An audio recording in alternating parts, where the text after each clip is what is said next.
Hello everyone, welcome back. This class is all about the previous year questions of Indian Contract Act which are very important for your exams. Especially this class is very important for the students who are preparing for NET exam. So let's start with the questions. अच्छा, start करने से पहले मैं एक और चीज़ बता देती हूँ. मैंने इस वीडियो में सिर्फ क्वेश्चंस एंड उसके ऑप्शंस लिखे हैं स्टार्ट में. आंसर्स मैंने वीडियो के एंड में बताए हैं ताकि आप लोग अपने आप को टेस्ट कर सके. मतलब आप लोग अपने आंसर्स एक शीट में लिख लीजिए एंड देन आप उसे क्रॉस चेक कर सकते हैं कि आपने कितना प्रिपेयर किया है. Right, so let's start with the questions. First question, the starting point of an agreement is offer, invitation to offer, advertisement, acceptance. क्या है ये स्टार्टिंग पॉइंट ऑफ एग्रीमेंट? क्या होता है? हमने पढ़ा था ये अपनी प्रीवियस क्लास में. Second, an offer can not be accepted unless it was brought to the knowledge of the person to whom it is made. This was laid down in the case of. किस case में ये बोला गया है कि offer can not be accepted unless it was brought to the knowledge of the person? ये भी हम लोगों ने पढ़ा है अपनी प्रीवियस क्लास में. And case law based questions बहुत ज़्यादा पूछे जाते हैं, हर एग्ज़ाम में पूछे जाते हैं. मैंने नेट के एग्ज़ाम में देखा है काफ़ी क्वेश्चंस केस लॉ बेस्ड होते हैं, तो अच्छे से आप लोग प्रिपेयर करिए. Third question, frustration of contract occurs in to conditions. Firstly where the contract has become physically impossible and secondly where the object has failed. The above was laid down in the case of. किस case में ये बोला गया था?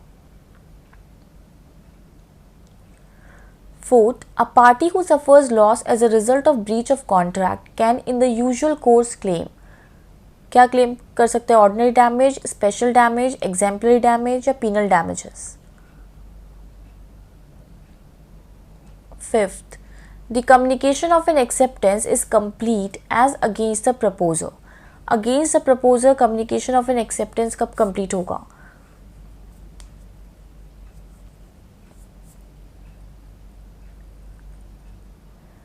Under the Indian Contract Act 1872, which one of the following does not fall in the meaning of fraud? Fraud की meaning में contract act के according इनमें से क्या चीज़ नहीं आती है? फ्रॉड कहाँ दिया है कॉन्ट्रैक्ट एक्ट में? सेक्शन 17. सेक्शन 17 डिफाइन करता है फ्रॉड. तो उसमें उनमें से इन चारों में से क्या नहीं आता है ये आपको बताना है. क्वेश्चन को अच्छे से पढ़िएगा. Does not fall in the meaning. So next question, which of the following statements is or are correct? Consideration is a price for any promise, only a moral obligation, a motive for any promise, something of value in the eyes of law. Consideration का क्या मतलब है इन चारों में से? ये चार statements हैं, इन चारों में से कौन सा स्टेटमेंट कंसिडरेशन के पॉइंट में करेक्ट है ये आपको बताना है.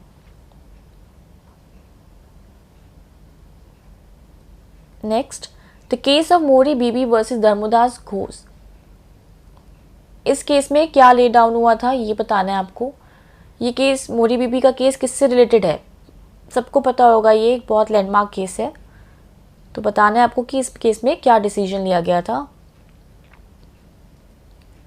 Next, assertion and reason. Assertion and reason based questions बहुत ज़्यादा पूछे जाते हैं एग्जाम में. असर्शन कहता है acceptance is to offer what a lighted match is to train of gunpowder. Reason, acceptance can not be separated from offer. तो आपको बताना है कि A is true but R is false है, या फिर ए फॉल्स है तो आर ट्रू है. क्या है ये आप लोग को बताना है इसमें.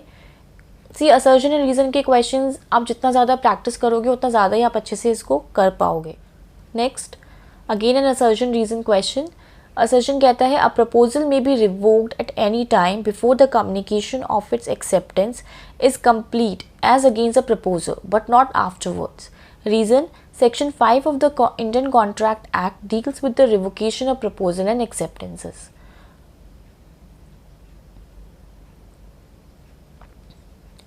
Next question, assertion कहता है an agreement would be void if both the parties to the agreement were under a mistake as to a matter of fact not essential to the agreement. Reason, because section 20 of Indian Contract Act so provides.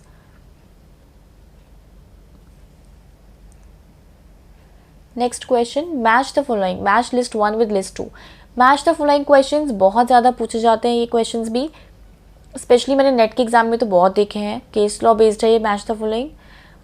Lapse of offer के लिए कौन सा case है, general offer का क्या case है. तो आपको केस लॉज पता होने चाहिए।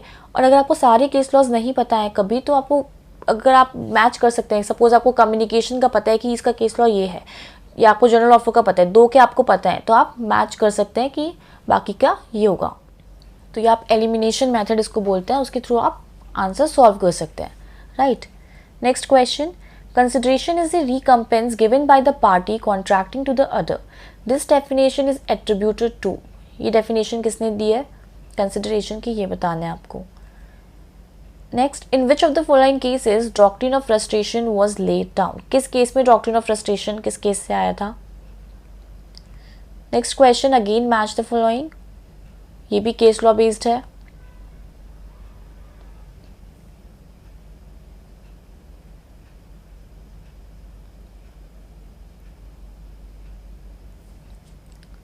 Next question, in a contract of guarantee under the Indian Contract Act 1872, there are two parties in two contracts, three parties in three contracts, three parties in one contract, या two parties in one contract. Guarantee, contract of guarantee कहाँ mention है contract act में, किस section में है, section 126 में बताया है।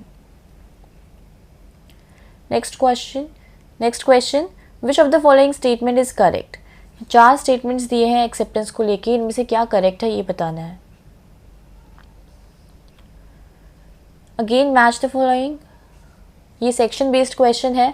सेक्शंस भी आपको केस लॉस तो आपको पढ़ने ही हैं, बट सेक्शंस भी आपको याद रखने हैं, बिकॉज सेक्शंस पे बहुत क्वेश्चंस पूछे जाते हैं। Next question, arrange the provisions of Indian Contract Act in chronological order section wise. तो ये प्रोविजंस दिए हैं कि who are competent to contract, effect of mistake as to law, what agreements are contract, agreement in restraint of marriage is void. अब आपको ये बताना है, इसको अरेंज करना है क्रोनोलॉजिकल ऑर्डर में। Suppose who are competent to contract, ये किस सेक्शन में है, सेक्शन 11 में है। Then what agreements are contracts, ये किस में है, सेक्शन 10 में है। तो सेक्शन 10 पहले आया तो सी पहले आएगा और ए सी के बाद आएगा, बिकॉज तो सेक्शन वाइज अरेंज करना है ना, तो 10 सेक्शन पहले आया फिर 11 आया, इस तरीके से आपको ये क्वेश्चन सॉल्व करना है। सेक्शन सबको पता होने चाहिए इसके लिए। Next and last question is match the following.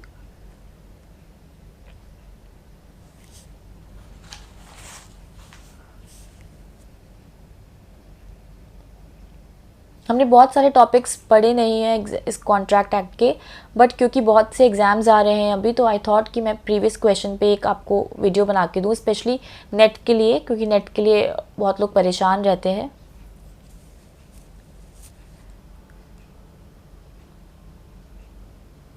So guys start preparing.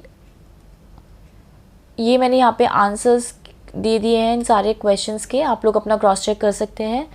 And since MCQs are very important for every exam, so do practice more and more MCQs, right?